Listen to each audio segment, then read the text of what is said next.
आज सोमवार आहे आणि लवकर उठण्याचा प्रयत्न केला, तरी पण 7 वाजले. मी फटाफट लवकर आवरलं, अंघोळ वगैरे केली आणि तयार झालो आणि मी निघालो मग महादेवाच्या डोंगरावर. जाता वेळेस भेटलं देवीचं मंदिर, हे खूप छान आहे, याचा ब्लॉग उद्या करू. तर मी आणि योगेश चाललो डोंगरावर.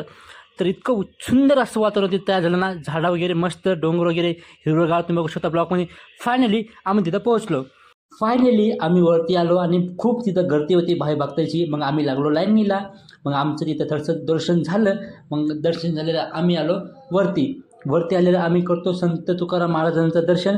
तिथं झालेलं आमचं संत तुकाराम महाराजांचं दर्शन. खूप सुंदर अशी मूर्ती तिथं महाराजांची आहे.